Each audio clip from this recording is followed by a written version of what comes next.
kalau dia tenaga ahli seperti yang kita dengar di media bahwa mereka yang bekerja ini tenaga ahli, nggak mungkin dong nggak bisa bahasa Inggris. Bahasa pasar dia minimal bisa, ini masa nggak bisa. Artinya saya mengambil kesimpulan bahwa mereka ini pekerja kasar kok bisa masuk ke sini. Karena ini menyangkut kedaulatan bangsa, Bang. Saya sedang bertugas, Bang. Saya sedang tugas negara. Saya tidak mungkin menjadi pengkhianat bangsa. Saya tidak mungkin menjual bangsa ini, Bang. Abang abang mencari makan di sana nggak ada masalah. Itu abang punya. Tapi kalau saya nggak bisa.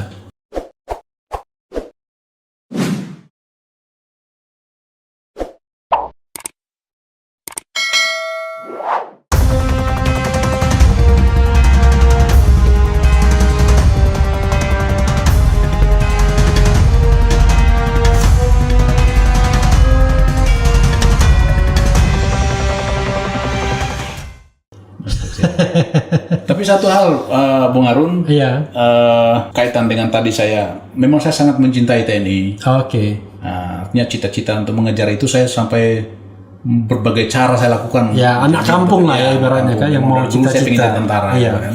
Tetapi ternyata tidak sampai lulus, tidak sampai finish.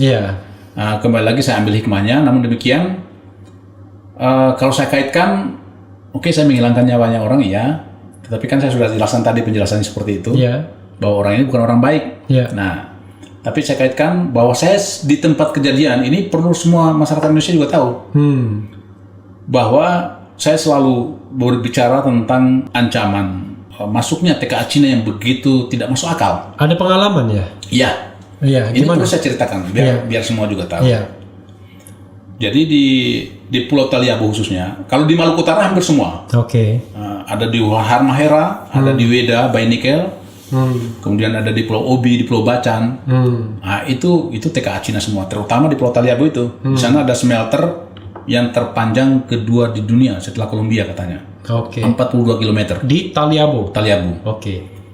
Itu dari tambang langsung ke pelabuhan.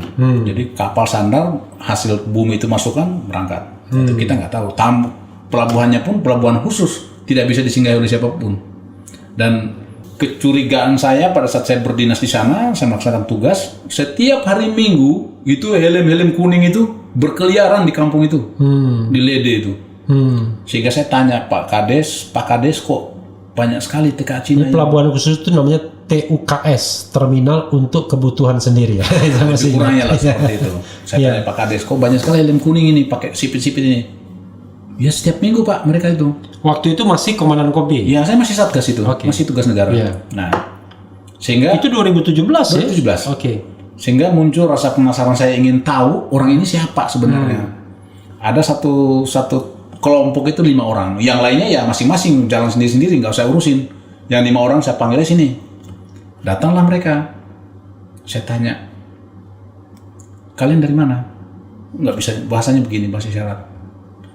Sampai saya bisa-bisanya saya tanya pakai bahasa Inggris, you know speak English? Jawabannya bahasa isyarat juga. Artinya, kalau dia tenaga ahli seperti yang kita dengar di media bahwa mereka yang bekerja ini tenaga ahli, nggak mungkin dong nggak bisa bahasa Inggris. Minimal bahasa yang sederhana kan. Bahasa pasar dia minimal bisa, ini masa nggak bisa? Artinya saya mengambil kesimpulan bahwa mereka ini pekerja kasar kok bisa masuk ke sini. Saya tanya visa begini, saya tanya paspor begini juga. Akhirnya saya tahan, mungkin sampai ditambang teman-temannya yang tadi sudah pulang melihat tadi 5 orang temannya dipanggil oleh tentara, mungkin mereka laporan ke sana, mungkin pengecekan di sana kok belum datang 5 orang, turunlah tim dari tambang menemui saya. Ini orang Indonesia nih. Orang Indonesianya. Yang tadi saya bilang ada satu mayor tentara, satu AKBP polisi dengan staf-stafnya datang menemui saya di pos. Tujuannya untuk menjemput mereka. Tapi kan saya tidak bodoh juga. Artinya begini. Setelah saya tangkap mereka, saya tanya imigrasi di Ternate. Ada nggak dokumen keimigrasian mereka ini? Di Taliabu ini banyak sekali yang begini. Ini nama-namanya saya sudah ambil ini. Dicek, kata mereka, oh nggak ada Pak. Berarti itu ilegal. Nah, kalau bisa Bapak tahan aja, nanti kami akan segera ke sana. Nah, saya jadi punya dasar hukum, punya kekuatan hukum. Nah, datang mereka, kemudian nanya, boleh nggak kami? Udah kami jemput lah, biar kembali aja ke sana. Oh saya bilang nggak bisa. kalau Bapak mau jemput, berarti Bapak harus tunjukkan identitas keimigrasiannya atau dokumen keimigrasiannya, paspornya, visanya. Ternyata nggak ada. Itu yang ngomong dari Tim dari sana tuh yang Oke. ada mayor. Iya. Lama kita bernegosiasi nggak ketemu, sampai di tempat saya di pos itu kan hampir setiap malam tokoh-tokoh masyarakat atau anak-anak kampung situ ngumpul, Oke. nonton televisi lah, layar lebar lah. Nah, kepala desanya kebetulan ada. Ini di pos yang sama yang Pos kejadian. yang tempat kejadian. Oke. Tempat kejadian. Iya. Nah, di situ karena udah alot perdebatan nggak ketemu, si senior saya, mayor satu klik di atas saya, manggil saya, ngajaklah ke ujung-ujung sedikit pojokan gitu. Ya intinya saya minta lepaskan mereka lah, udahlah kita kayak nggak saling kenal aja sama-sama kita ini. Nah, tentunya dengan embel-embel, jadi ada Cincin. gepoan lah gitu kan, satu plastik gitu kan, keluarin. Saya bilang, Bang, mohon maaf, saya butuh uang ya. Tetapi saya mohon maaf sekali lagi, nggak bisa saya terima ini untuk melepaskan mereka. Karena ini menyangkut kedaulatan bangsa, Bang. Saya sedang bertugas, Bang. Saya sedang tugas negara. Saya tidak mungkin menjadi pengkhianat bangsa. Saya tidak mungkin menjual bangsa ini, Bang. Abang oke, abang mencari makan di sana nggak ada masalah. Itu abang punya. Tapi kalau saya nggak bisa. Jadi kalau abang mau ngasih, tidak ada kaitannya dengan mereka, saya terima. Tapi abang mengasih ada kaitan dengan mereka supaya lepas, saya mohon maaf. Melepaskan mereka cukup tunjukkan dokumennya yang sebenarnya. Oke. Saya lepas tanpa harus ada itu, Iwan. Akhirnya mereka kembali. Entah mungkin mereka udah komunikasi dengan imigrasi Ternate, saya nggak tahu. Besok paginya datang lagi. Datang lagi, si imigrasinya nelpon saya. Ada dokumennya. Bahwa sedang diperpanjang. Kami kemarin mohon maaf, ada kesalahan penempatan mungkin. Bahasanya seperti itu. Walau alam saya nggak tahu. Ya artinya saya udah nggak punya kekuatan hukum karena imigrasi udah menyatakan seperti itu. Artinya saya harus lepas. Nah, mereka menunjukkan fotokopian dokumennya.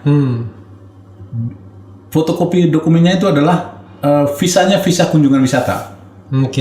Visa kunjungan wisata bisa bekerja pakai helm kuning gitu. Akhirnya saya lepas karena imigrasi udah menyatakan seperti itu. Jadi lebih kurang seperti itu, sehingga heboh lah. Itu sebulan sebelum kejadian saya menghilangkan nyawanya preman. Heboh, beritanya rampai mungkin sampai ke Jakarta lah. Gitu. Lebih kurang seperti itu. Jadi kita bicara. Setelah itu Bung Ruslan pernah dipanggil, diajak ngobrol, diperingatkan itu enggak? Jadi begini, Bang. Setiap yang bertugas di sana, langkah pertama yang dia lakukan rata-rata anggota Satgas itu adalah silaturahmi ke tambang. Ya kita, itulah kita silaturahmi, mungkin ada bantuan-bantuan operasional kegiatan harian. Tetapi saya mungkin satu-satunya Satgas yang tidak pernah nyampe ke tambang itu. Saya tidak pernah nyampe ke tambang itu, tetapi selalu dikirim untuk operasional. Kalau saya tidak salah 2 juta per bulan. Oh ini untuk Padangki, ya lumayan kita buat. Tapi kan saya nggak minta. Saya dikirim ya saya terima. Kita juga butuhkan untuk bangun benahi pos-pos apa semuanya. Itu. Tapi bukan berarti itu terus saya mengikuti arahan mereka, nggak bisa. Ini mereka kasihnya juga nggak saya minta, mereka kasih ya saya terima. Pakai untuk kebutuhan anggota semuanya. Itu. Begitu, Bang.